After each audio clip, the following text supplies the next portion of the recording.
Empezábamos con un lema muy bonito, ¿no? Este foro, el futuro es nuestro presente.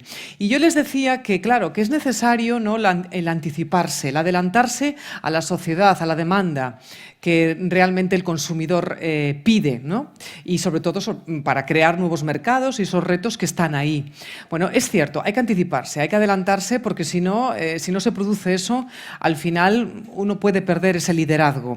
Pues bien, para hablar de esa anticipación, les comentaba que ya se ha preparado pues, estos sillones aquí porque va a haber una mesa, ¿no? ¿Cuáles son esas demandas? Hay que saberlo, pero si no, ¿cómo nos vamos a anticipar? ¿Cómo podemos hacerlo? Bien, la mesa va a estar moderada por Lucho Galán, asesor de comunicación de Interporc, y él nos dará introducción a los que participarán en dicha mesa. Así que, Lucho, cuando quieras, por favor. Vamos a ser todo oídos. Está siendo muy interesante, ¿eh? La verdad que este foro. Gracias, Silvia. Yo estoy encantada, vamos. Tomo el relevo un ratito. A pesar que estoy estresada con esto, pero ya les contaré por qué. En fin, la conciliación que se lleva mal.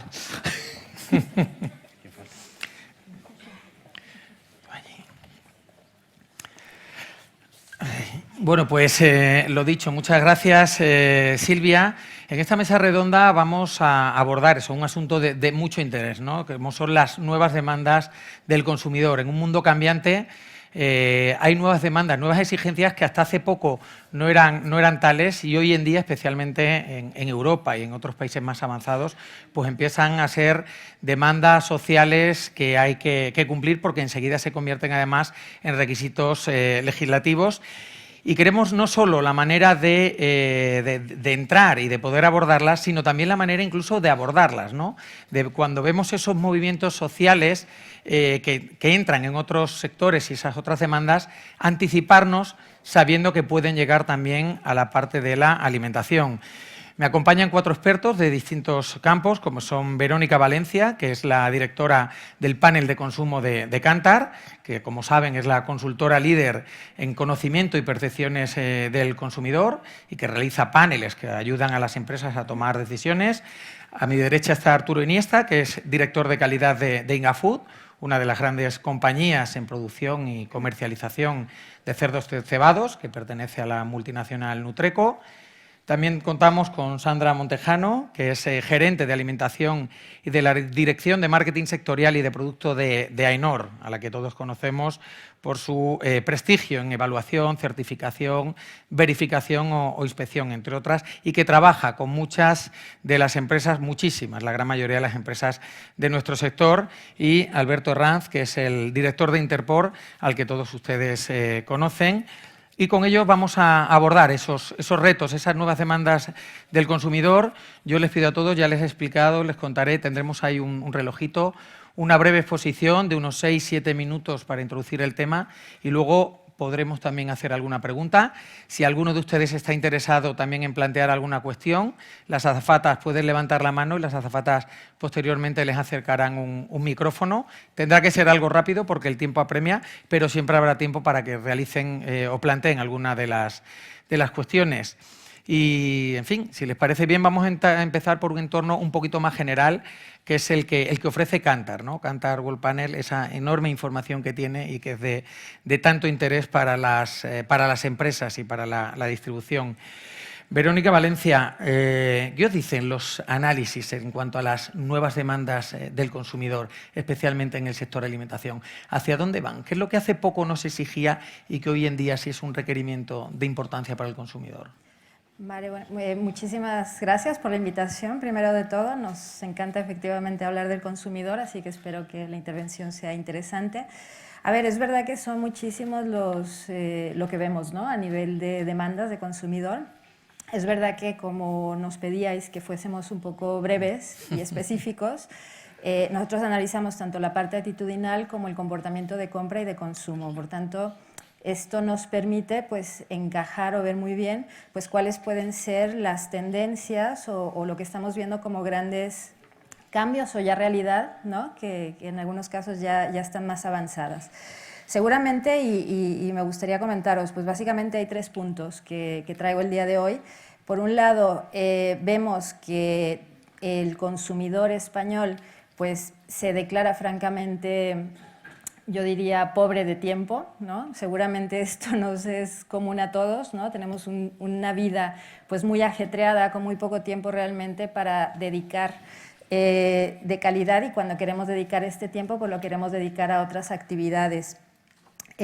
Fijaros que el 40% a nivel actitudinal nos declara, nos dice que realmente pues a menudo come deprisa porque tiene tantas tareas que hacer que es una actividad pues de alguna manera que incide, ¿no? Y de hecho, disponer de tiempo para cocinar, vemos que en los hogares españoles es también algo que va a la baja, es decir, cada vez somos menos las personas que podemos dedicar tiempo a cocinar, y de hecho está bajando esto en un 4% respecto al año anterior. Es una tendencia que vemos que se va marcando durante el tiempo, y efectivamente pues esta combinación de elementos que nos declaran los españoles pues nos hace ver también un impacto. Fijaros que el primero o el principal es que estamos buscando sobre todo soluciones culinarias o para cocinar que sean pues prácticas, que sean rápidas. Estamos viendo un crecimiento muy relevante en la cuota de consumo de lo que serían los platos preelaborados, y a esto me refiero pues tanto platos ready to eat, digamos, que ya están listos para consumir, o como platos que tienen algún tipo de preparación posterior. Y fijaros que esto ya está llegando a un 16% de todas las ocasiones de consumo que tenemos en comidas principales y cenas, que en el conjunto es el 50% de todas las ocasiones de consumo que tenemos en los hogares. De hecho, estos platos preelaborados en España, que ahora mismo tienen una cuota de un 16%, desde la perspectiva del consumo, cuando la comparamos con otros países, como por ejemplo el Reino Unido, pues ahí esta cuota está en torno a un 24%, con lo cual nos indica pues que realmente todavía este techo de industrialización en nuestras cocinas pues, no está del todo logrado. Otro de los puntos que estamos viendo es que estamos europeizando nuestros hábitos de consumo.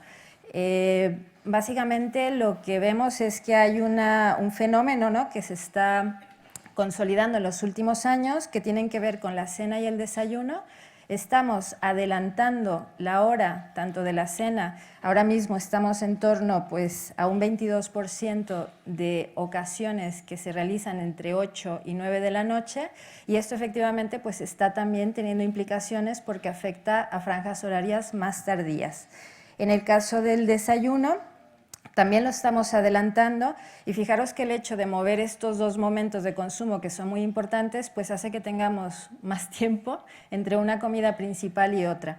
Y las implicaciones es que estamos notando a nivel total consumo, es decir, tanto dentro como fuera del hogar, que aumenta el consumo de media mañana, ¿vale?, en ocasiones en un 2%, cae el de merienda porque estamos adelantando la cena, y luego está también aumentando el después de cena, que efectivamente, pues, al cenar un poquito más temprano, pues, está viendo ahí un espacio.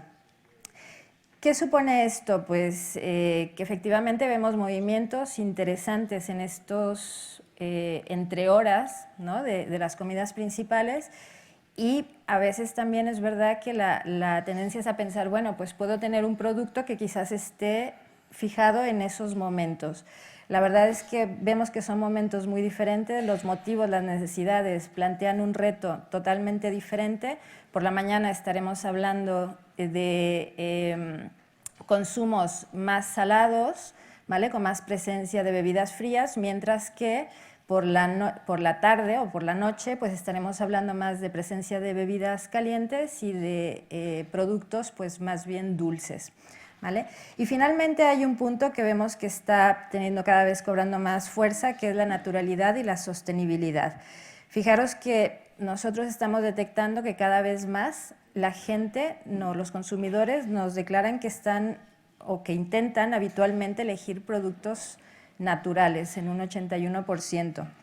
De hecho, cuando vemos cómo se mueve la compra y el consumo, ¿no?, de estas categorías, pues sí que vemos que hay una mejora importante. Por ejemplo, la leche fresca, la leche entera, que son unas categorías que sufrieron mucho en el pasado, pues están recuperando y lo están haciendo mucho de la mano de este elemento de naturalidad. Fijaros que están creciendo en 4 puntos porcentuales, ¿vale?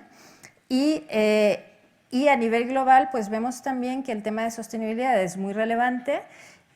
Algo que hemos liberado hace poco, que es un estudio global al respecto, creo que lo más destacable es que casi el 50% de los consumidores considera que todo aquel control y limitación de desperdicio de plástico recae en los fabricantes. Y dice solo un 24% que a los gobiernos. Con lo cual, pues, bueno, estoy viendo que ya estoy casi terminando, pero básicamente, bueno, son estas tres ideas, ¿no? Por un lado, somos pobres de tiempo, estamos siendo más europeos nuestros hábitos de consumo y hay cabida para la naturalidad y para la sostenibilidad, sin duda. Muy interesante, muchísimas gracias. Ahora luego ahondaremos en alguna cuestión más sobre esos hábitos.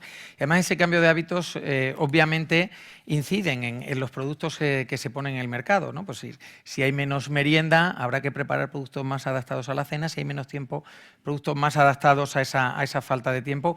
Y luego también hablaremos las discrepancias entre lo que la gente dice que busca lo natural y luego comprar, ¿no? Esa parte ya elaborada y ya más hecha. Pero queremos conocer ahora precisamente todos esos datos que consultoras realizan y captan. Son de mucho interés para las empresas porque al final son las que tienen que poner ese tipo de productos adaptados al consumidor. Y ahí vamos a escuchar ahora la visión de Arturo Iniesta como director de calidad de Ingafood. Arturo, es muy fácil decir, hay que anticiparse a las demandas del consumidor, pero dices, sí, bueno, claro, cuando ves un movimiento social, a ver cómo sabes cuál llega y cuál no llega, pero al fin y al cabo, en eso está hay una empresa líder también como es Ingafood y el resto de empresas líderes y hay que hacerlo. ¿Cómo se hace? ¿Cómo se anticipa uno o cómo responde de una manera temprana a esas nuevas demandas o esos nuevos cambios de hábitos del consumidor? Bueno, la forma de anticiparse es estar en el mercado, estar en contacto. Son los clientes, nosotros desde la producción primaria hacemos el tipo de producto que nuestros clientes nos transmiten porque es lo que demanda el sector. Las presentaciones, los productos a medida o para determinados momentos forman parte más de la industria, de la elaboración, que de la propia producción. En la producción hay que tener en cuenta una cosa también, y es que los productos que nos piden, que hay que hacer, pues tienen un decalaje en el tiempo. O sea, sobre todo los productos a medida tienen que ver con alimentación, pero sobre todo con genética. Y desde que se decide la implantación o la variación de un tipo genético hasta que ese producto está en el mercado pasa por lo menos un año. Eso en productos frescos, en productos curados, todavía más, ¿no? Entonces, básicamente, ¿cuáles serían los tipos de productos que desde la producción se pueden hacer en el sector porcino? Por simplificarlo mucho, básicamente dos. La proteína, las carnes magras, la proteína barata, de gran consumo, con pocas contraindicaciones por el tema de grasas, colesteroles y demás. Y luego la carne, digamos, de calidad, la que está destinada a los jamoneros, al Japón, por ejemplo, que están muy habituados al tipo de producto Kobe y de pescados también de calidad. Son básicamente esas serían las dos líneas de producción, ¿no? Claro, en España, que somos el primer productor europeo de porcino, el tercero a nivel mundial, y que además producimos para exportar más del 50% ya de la producción propia, pues tenemos que poder atender todos esos mercados, ¿no? Independientemente del tipo de producto que nos demanda el mercado, hay otros condicionantes, otras características que no son estrictamente que se puedan solucionar con temas técnicos de genética o de alimentación, sino que son otro tipo de garantías que nos exigen, nos piden, y esto es todos los consumidores, todos los clientes. Y son garantías, ya se han comentado aquí, pero no descubro nada, que tienen que ver con seguridad alimentaria. Seguridad alimentaria entendida desde el punto de vista que se entiende en los países desarrollados, ¿no? Para solucionar temas de producción, de manipulación y de conservación de alimentos. La otra mitad del mundo, los problemas de seguridad alimentaria son otros, son el acceso al agua, el acceso a dietas saludables e incluso directamente el acceso al alimento, ¿no? Seguridad alimentaria, más garantías que nos piden es garantías de calidad, es decir, quieren recibir siempre lo que esperan, que eso perdure en el tiempo y de una manera disponible y continuada, ¿no? Por supuesto, que el alimento que reciben se haya producido de manera sostenible, implicando pocos recursos, que esos recursos sean recuperables, incluso con un impacto casi cero, ¿no? Todo lo que tiene que ver con la economía circular. Por supuesto, también bienestar animal. Esto es casi el hilo conductor de toda la reunión, pero es así. De hecho, en estudios hechos, en encuestas hechas a consumidores con datos del 2018, decían que el 22% de los consumidores habían reducido su consumo de carne por temas relacionados con el bienestar animal. Y otro 15% más por temas relacionados con motivos ecológicos. Otra garantía es el uso responsable de los medicamentos y la reducción de los antibióticos. Eso también. Bueno, ¿cómo desde el sector productor, pero también el sector en general, podemos dar, o debemos, en mi opinión, dar respuesta a estas demandas? También se ha comentado información y transparencia. Información proactiva, o sea, no podemos enzarzarnos en rebatir o en pelear las fake news, las noticias que nos ponen a caer de un burro. Tenemos que decir lo que hacemos. Tenemos que decir que nuestra actividad es una actividad sostenible, digna, de la que nos sentimos orgullosos, y lo tenemos que decir de una manera proactiva, insisto, no reactiva, con los medios como el propio sector, revistas del sector, Interpor, pero también con otros medios, ¿no? Como comentaba Silvia, con medios públicos, Antena 3 y demás, y por las redes sociales. Sin ir más lejos, ayer vi por YouTube un reportaje pequeñito que se titulaba, creo recordar, algo así como Mujeres en la Granja. Además, creo que por aquí está algún representante de la empresa, donde salían chicas trabajando en una granja de porcino, disfrutando de su trabajo, tratando y cuidando bien a los animales, y era una explotación representativa. Pues eso es lo que tenemos que hacer, decir cómo trabajamos y que lo hacemos así. Pero igualmente por la tarde vi otra noticia también donde decía que si en España todos fuésemos vegetarianos, reduciríamos la producción de CO2 en un 71%. Bueno, pues hay que decir que eso no puede ser, que todos no podemos ser vegetarianos. Somos una especie omnívora, afortunadamente. Entonces necesitamos comer carne. Además, no tendríamos el territorio ni los recursos suficientes, en mi opinión, para que todos fuésemos vegetarianos, ¿no?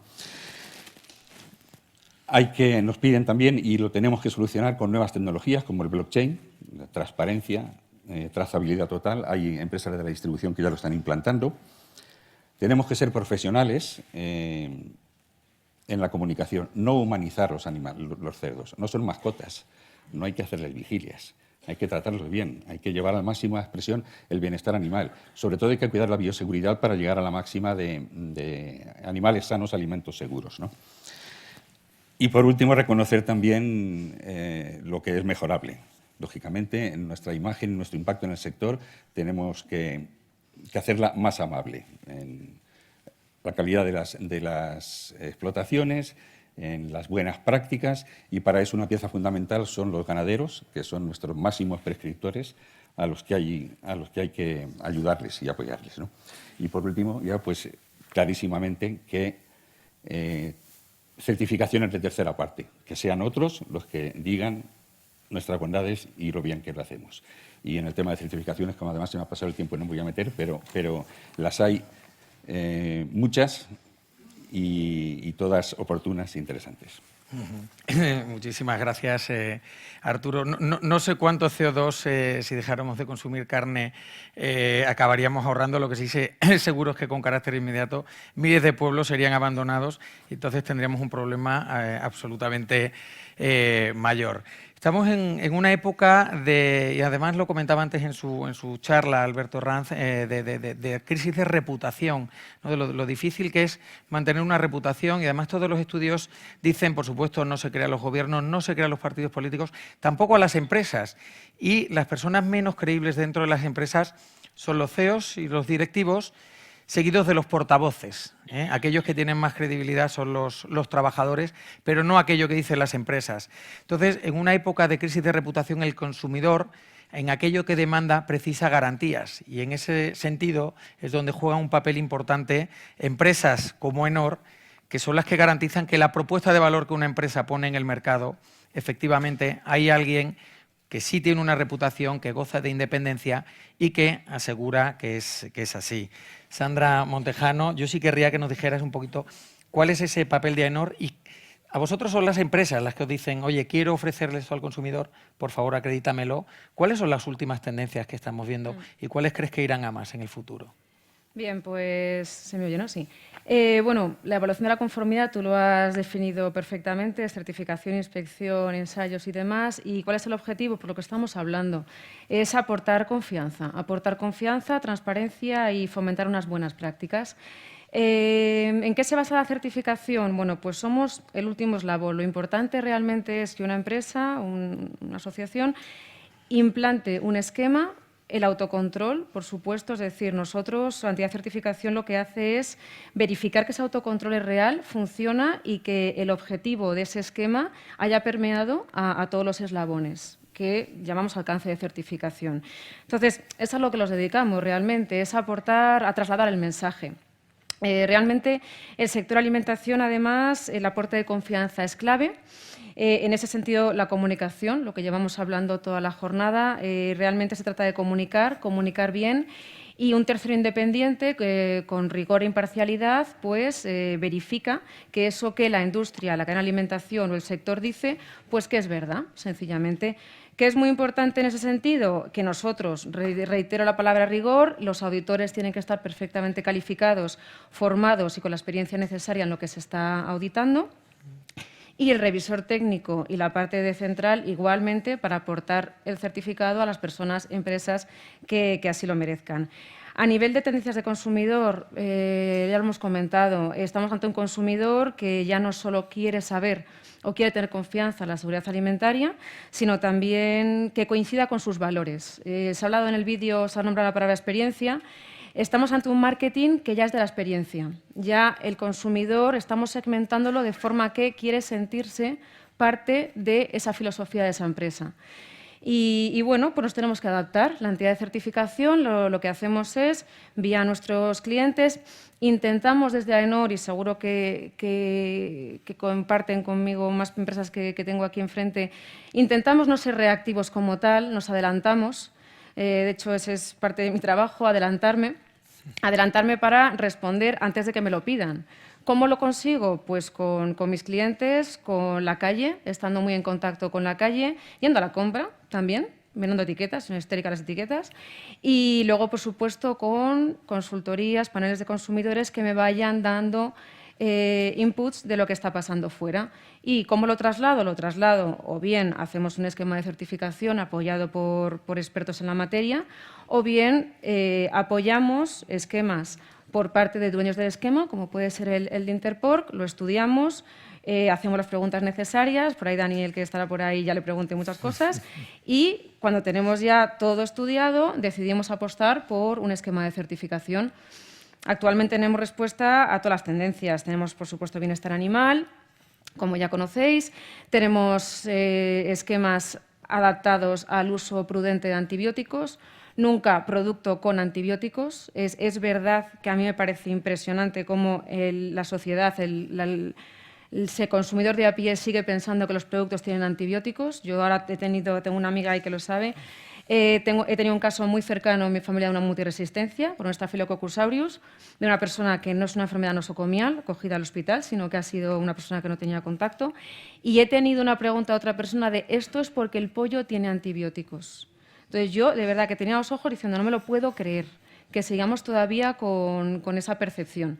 Por tanto, los esquemas de certificación, volviendo a la pregunta, van alineados con el uso prudente de antibióticos. Otra tendencia clara que vemos es la necesidad por parte de la autenticidad de la cadena alimentaria, el concepto de trazabilidad, y también tenemos esquemas que apoyan realmente esa demanda del consumidor y esa preocupación del consumidor. Lo que tenemos que hacer las entidades es dar tranquilidad y reforzar el mensaje que las industrias y el sector quieren reforzar. Por tanto, somos una herramienta más de comunicación. a nivel general. Como conclusiones, bueno, vivimos en un mercado global.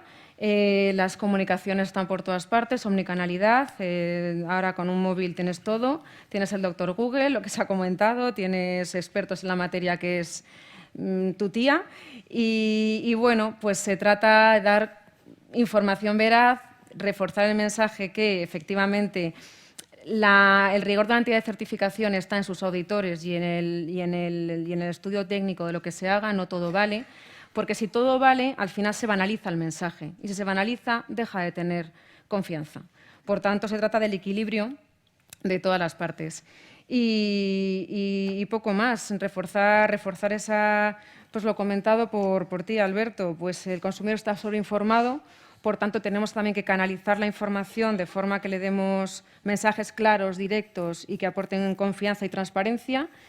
Y evitar lo que estamos viendo, evitar que un impacto de un vídeo X o una red social o que un transportista diga que los cerdos vienen cargados de hormonas tenga tal impacto en el consumidor que de repente dejen de comer cerdo. Eso lo tenemos que evitar, porque además yo creo que es contraproducente para todos. Y así es como trabajamos nosotros. Bueno, luego incidiremos también un poquito más. Gracias, Sandra. El sector porcino, ya lo han visto, trabaja para un solo mercado, que al final es el mundo, porque buena parte de su producción va para otros países, está en más de 100 países de todo el mundo. Entonces, necesita conocer mucho las demandas de estos consumidores. Interpor trabaja no solo en España, en Europa, en Asia. Ahora, hablaba también antes Alberto, también hace ya prospecciones en África.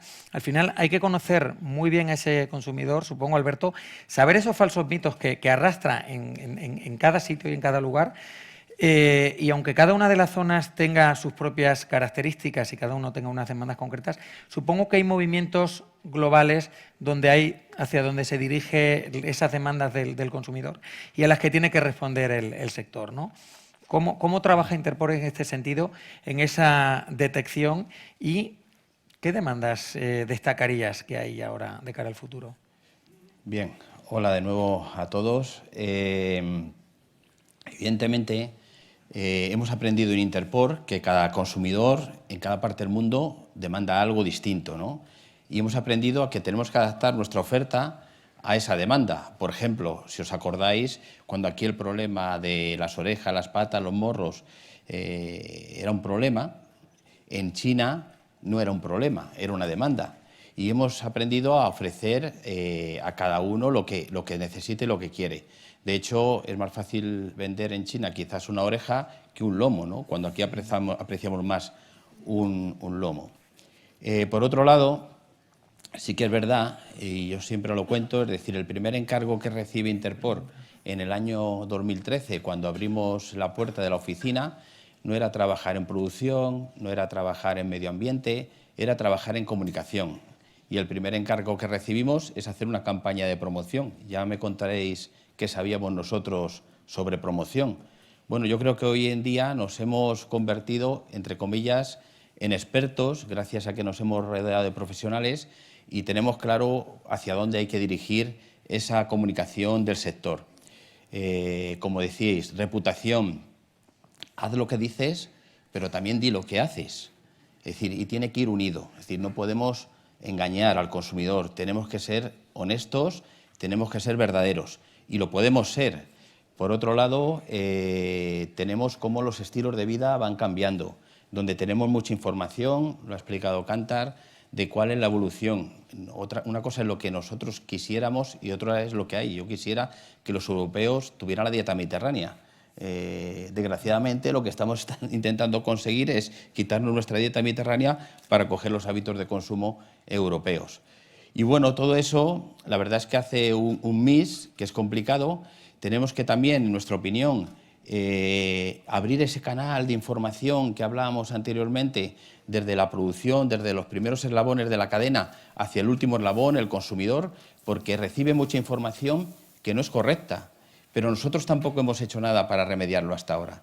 Y yo creo que estamos poniendo en marcha esos canales a través de prescriptores, a través de comunicadores, que nos van conociendo más al sector y que podemos informar más claramente al consumidor para que para que decidan, ¿no? Y decidan su opción de compra. Y, hombre, el sector porcino tenemos una ventaja, es decir, como tenemos variedad y adaptado a cada tipo de consumo, tanto niños, trabajadores, ejecutivos, tercera edad, pero también tenemos un producto adaptado a los hábitos de consumo, para la merienda, para la cena, para la comida.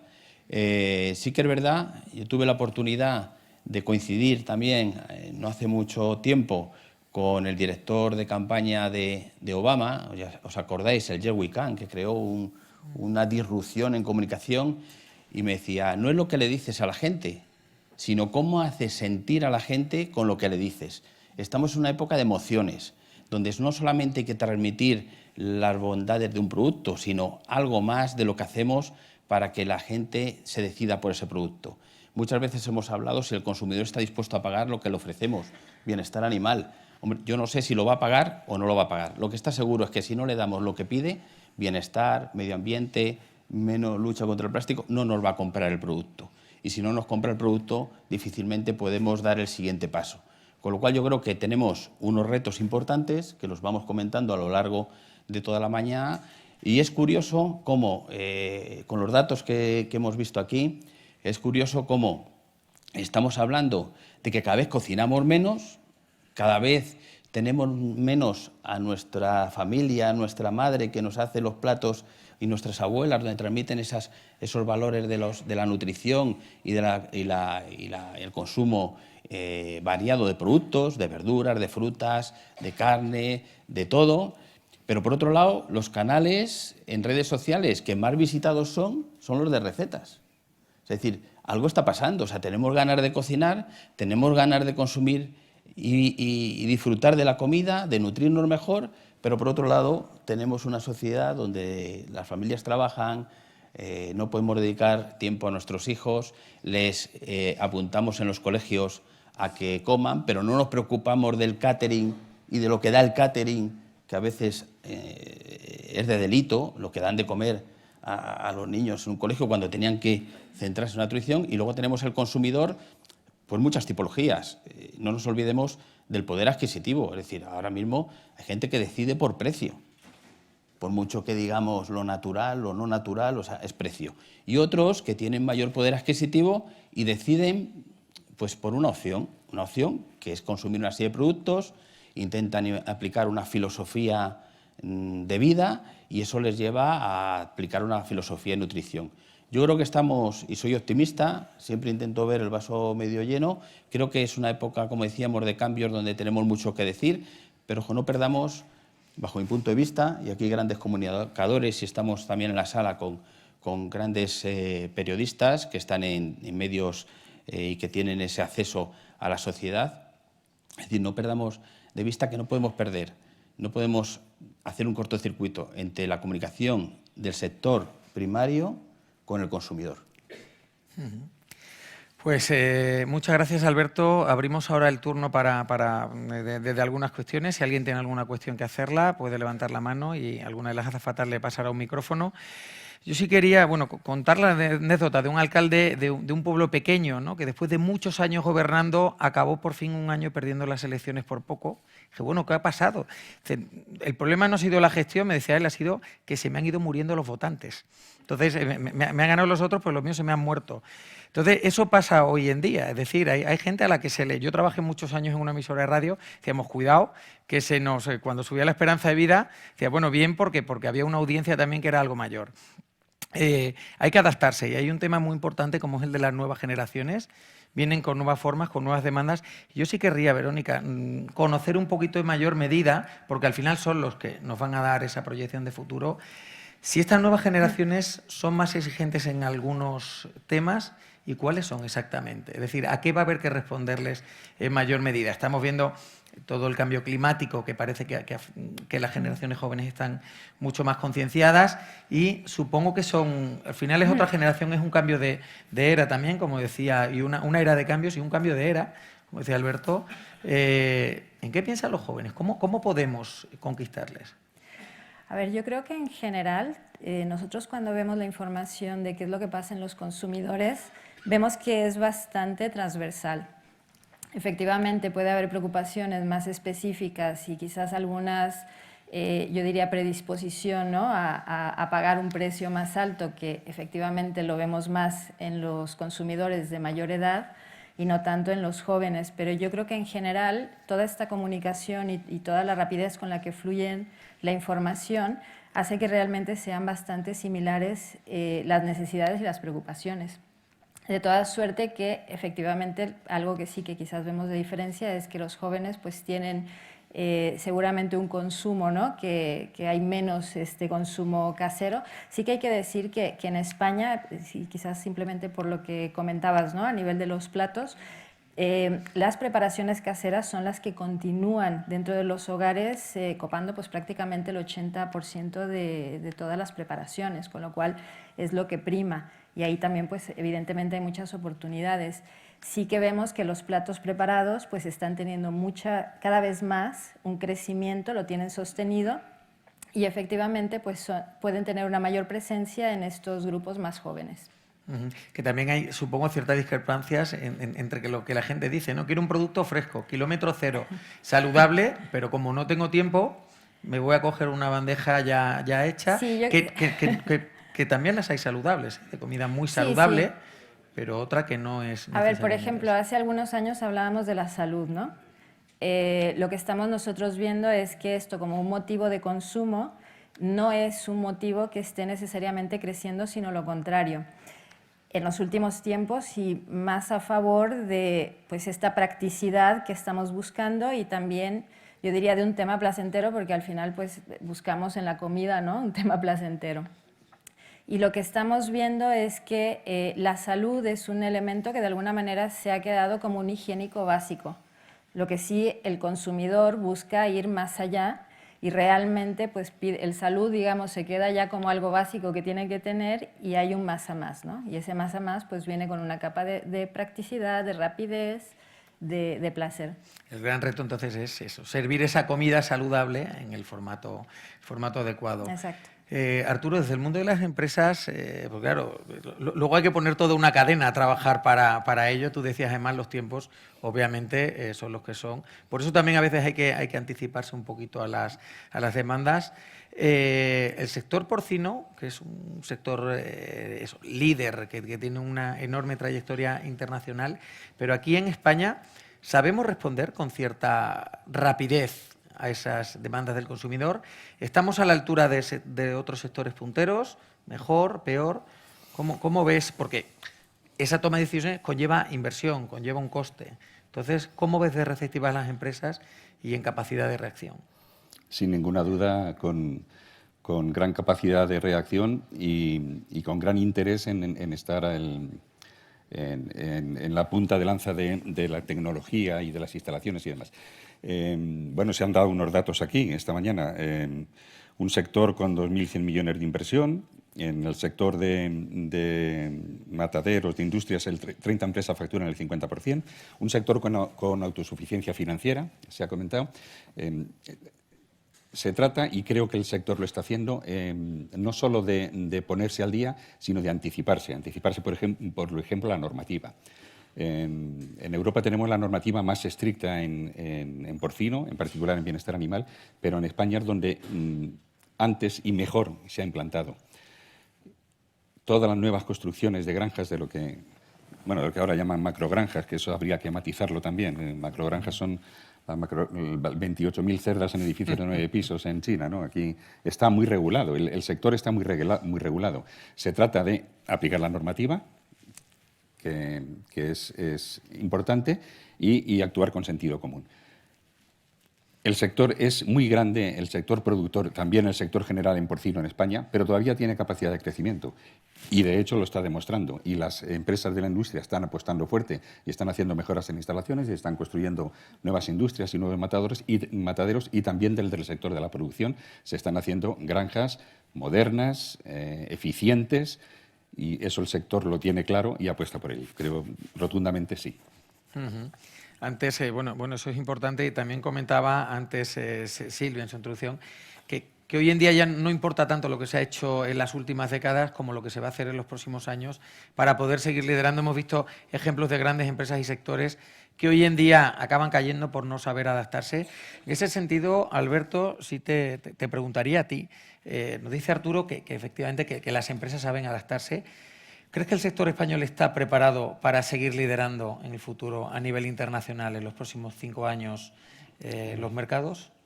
A ver, yo tengo menos experiencia que algunos que están aquí en la sala, pero siempre cuando hemos salido fuera nos han preguntado cuál es el secreto del sector porcino español. Y siempre les hemos dicho, no hay secreto. Es decir, es que hemos hecho lo que ha habido que hacer en cada momento. Hemos pasado, cuando en tiempos de la Mesta, en ser un país de ovino, y hemos pasado a ser un país de porcino. Y las empresas, a través del sistema de integración, de cooperativismo, han sido competitivas y eficaces. Y yo creo que hay un hito bastante relevante, que a veces pasa desapercibido, pero es un hito que el sector porcino no recibe ninguna ayuda directa. Y eso hace que se haga competitivo a sí mismo, que trabaje por establecerse en mercados internacionales sin pensar en la administración que le solucione los problemas, ¿no? Sí que es verdad, tema colaborativo, como ha dicho antes Antonio, es decir, trabajamos codo con la administración, con las comunidades autónomas, pero sí que la verdad al final la decisión es nuestra. Entonces yo creo que eso está claro, de que estamos preparados para liderar, tenemos que tener un poquito de cabeza. Algunos también ya en algunos informes hablan de una posible burbuja del porcino, pero tenemos que ser realistas, es decir, no tenemos que morir de éxito. Ahora estamos en un momento de éxito donde a consecuencia de una enfermedad en China ha pasado de una demanda de un 3% a un 20%, es decir, está pidiendo alimentos a todo el mundo. Tenemos que ser conscientes, pero eso evidentemente tiene un punto de inflexión y volverá a reconducirse. Yo creo que estamos preparados, tenemos grandes profesionales, veterinarios, ganaderos, industriales, que incorporan las últimas tecnologías, como se ha dicho el blockchain, y con una visión de innovación, de preparación. Estamos hablando de que cualquier empresa hoy en día tiene en su cabeza la tecnología y la innovación. Y yo creo que eso nos da el know-how que si lo contamos no se lo cree la sociedad. Por lo cual yo creo que estamos preparados para liderar. Pero un líder también tiene que ser realista. Y eso de seguir al líder, pues el líder tiene que marcar bien los pasos, ¿no? O sea que creo que sí estamos preparados. Dos retos muy concretos, Alberto, que están muy en boga. Madrid acoge ahora la cumbre del cambio climático. Creo que es necesario que la sociedad conozca en mayor medida cómo trabaja el sector porcino en sostenibilidad, porque aunque hay camino por avanzar hacia las cosas bien, pero va uno, por un lado, el reto y cómo está afrontándolo el sector, el de la sostenibilidad y el del bienestar animal, que también hemos visto también esa nueva demanda, ¿no? A raíz de grupos animalistas que lo han puesto un poquito en el mapa mediático, y también se ha hecho un enorme trabajo. Tenemos, antes lo decía Arturo, el sistema más exigente del mundo también en bienestar animal. En esos dos retos, ¿cómo reacciona el sector y qué nos hace falta para que la sociedad entienda en mayor medida todo lo que hacemos? Sí. Bueno, brevemente, el anterior ponente lo ha dicho claramente. Se ha explicado aquello que no se explica en temas de sostenibilidad y ha puesto como ejemplo la huella hídrica. A ver, vamos a ser verdaderos y realistas.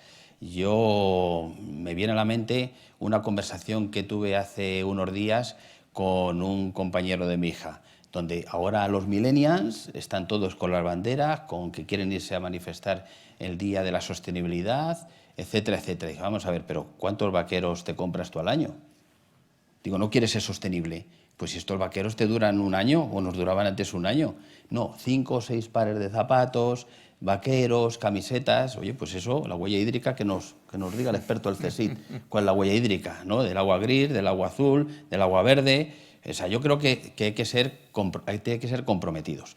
Y el sector porcino y el sector ganadero europeo está comprometido y no tenemos que dejarnos que digan o hablen por nosotros cosas que no son reales. Evidentemente podemos mejorar y queremos mejorar, para eso están todos los profesionales. Si tenemos equipos de investigación que veo en la sala, que están trabajando, veterinarios, ingenieros agrónomos. Y luego, pasando a la otra parte, el bienestar animal.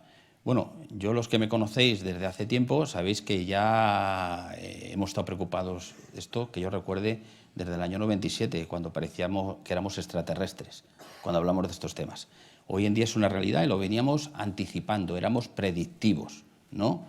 Hoy en día ya es sí o sí, o sea, ya no hay opción a planteártelo, hay que hacerlo. Y yo lo digo con todo conocimiento, y lo he dicho siempre en público, que se me ha preguntado, que como estamos en el modelo más exigente, no el mejor, disculpa, el modelo más exigente europeo de normativa, eso nos ha llevado a hacer el mejor modelo, reglamento voluntario en bienestar animal y seguridad, que además recoge lo que se comentaba antes, el tema de los antibióticos, que el sector porcino además ha dado un paso adelante con la reducción de colistina y tiene claro que tiene que ir en ese camino. Entonces, yo repito que tenemos el mejor bienestar, el mejor reglamento, que tiene que haber un compromiso por parte de las empresas, desde el ganadero, la industria y la distribución y las empresas de certificadoras, no porque queramos que hagan el nuestro, sino porque eso nos va a llevar a cumplir con las expectativas del consumidor. Y al consumidor le vamos a dar las garantías porque miramos el 100%, porque es un sistema objetivo, medible. Y como digo siempre, vamos a distinguir. Una cosa es un estudio científico o una guía de buenas prácticas, de indicadores, y lo hablo con conocimiento de causa, donde es infinito, es decir, yo puedo estar continuamente identificando indicadores de bienestar animal. Y vamos haciendo guías de recomendaciones, de buenas prácticas, y se aplican. Y muchos países trabajan en esa línea. Y otra cosa es un reglamento de obligado cumplimiento, que las certificadoras nos pueden hablar mucho más de eso, donde tiene que ser objetivo, medible, seguro, cuantificable y que tenga las garantías. Es decir, aquí no vale medias tintas, aquí es sí o no. Y ahí es donde hemos apostado el sector. Y yo creo que ahora que estamos trabajando en ello y que ya las empresas se están certificando, tanto de la ganadería como de la industria, yo creo que es una apuesta hacia el consumidor y lo que hablamos para comunicar y para decir, oye, mira, que yo tengo una normativa y estoy haciendo esto voluntariamente a mayores, con lo cual yo creo que eso es un valor añadido a lo que ya es el sector. En este sentido hablas del sello de bienestar animal y del reglamento que ha elaborado Interpor, que ya tienen muchas empresas, este país que se trabaja en la distribución, y el que ENOR también certifica. Sandra, si te pediría también brevedad porque se nos va el tiempo. ¿Qué es lo que aporta, por ejemplo, en ese reto del bienestar animal? ¿Qué es lo que apoya un sello de bienestar animal certificado en el que trabajan también, además, otras interprofesionales del sector? ¿Qué es lo que le aporta a las empresas y al consumidor? Bueno, pues realmente aporta contar lo que ya se hace. Ya sabemos que la normativa española es tremendamente potente, la normativa europea también. Aporta superar o acortar esa brecha que tenemos entre ciudad y el campo. Ahora mismo la ciudad, los niños de ciudad van a granjas escuelas donde el cerdo se llama Babe y la vaca se llama María y no conocemos, realmente la gente de ciudad no conoce el campo. Entonces aporta el storytelling, que también es una tendencia de mercado, es decir, es el contar la historia, el contar lo que te estoy diciendo que hago, lo hago de verdad. ¿Y cómo te lo demuestro? Te lo demuestro con un tercero que no tiene nada que ver conmigo, de forma que reforcemos el mensaje. Y eso es lo que aporta la certificación. La certificación en bienestar animal, en este caso en la que estamos comentando, y responde a preocupaciones de cadena alimentaria, porque lleva toda la cadena, lo que come el animal también es cadena alimentaria, y, por supuesto, bienestar animal, bioseguridad y la adhesión al PRAN como política de concienciación de uso prudente de los antibióticos. Bueno, pues el tiempo ya apremia, lo tenemos ya prácticamente superado, así que solo me queda agradeceros a todos la presencia hoy en esta mesa redonda. Interesantes reflexiones. Gracias, Verónica Valencia, Arturo Iniesta, Sandra Montejano y Alberto Herranz. Gracias, hasta otra ocasión. Silvia, bueno, Lucho, nosotros ya cojo yo acabamos. la palabra, Todo exactamente. tuyo. Qué interesante, ¿eh? La verdad que lo que se aprende. Y lo de los sellos, yo como usuaria, consumidora, me parece fenomenal. Las certificaciones también, porque yo creo que somos muy exigentes los consumidores hoy en día y queremos saber, que además lo sabéis, o sea, podríamos saber el cerdito en el momento que está, porque lo tenéis el control, saber más. Sí, abogo por eso, ¿eh? Me encanta, muy bien.